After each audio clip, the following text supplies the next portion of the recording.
கோடை காலத்தில் ஏற்படுற உடல் சூட்டையும் களைப்பையும் போக்கக்கூடிய ஒரு இயற்கை பானம். முக்கியமாக ஸ்ரீராம நவமி அன்னைக்கு சுவாமிக்கு நைவேத்தியம் என்ற பிரசாதங்களில் முக்கியமான பிரசாதம் இந்த பானாக்கம். பானாக்கம் ரெடி பண்ணுறதுக்கு நான் அரை நெல்லிக்காய் அளவுக்கு புளியை வந்து தண்ணியில் நல்லா ஊற வச்சு இந்த மாதிரி கரைச்சி எடுத்து வச்சுருக்கேன். இது கூட 1/4 கப் அளவுக்கு துருவன வெல்லம் அல்லது நாட்டு சக்கரை சேர்த்துக்கலாம். நான் வந்து வெல்லம் தான் சேர்த்துருக்கேன். அரை மணி எலுமிச்சம்பழத்தை இது கூட பிழிஞ்சு எடுத்துக்கணும். இப்போ இது கூட ஒரு சிட்டிகை உப்பு, அரை சிட்டிகை பச்சை கற்பூரம், ஒரு ஏலக்காய் பொடி பண்ணது, கொஞ்சமாக துருவன சுக்கு, இது எல்லாத்தையும் சேர்த்துக்கணும். கடைசியாக பானாக்கத்துக்கு தேவையான அளவு தண்ணி சேர்த்துக்கணும். நான் வந்து 3 கிளாஸ் அளவுக்கு தண்ணி சேர்த்துருக்கேன். இப்போ இதெல்லாம் சேர்த்ததுக்கப்புறம் நல்லா இந்த மாதிரி கலந்து விட்டுக்கணும்.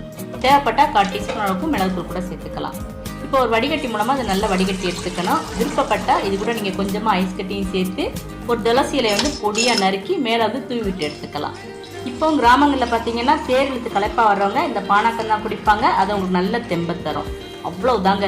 குளுக்கோஸ் அளவுக்கு எனர்ஜி தரக்கூடிய இயற்கை பானம் ரெடி.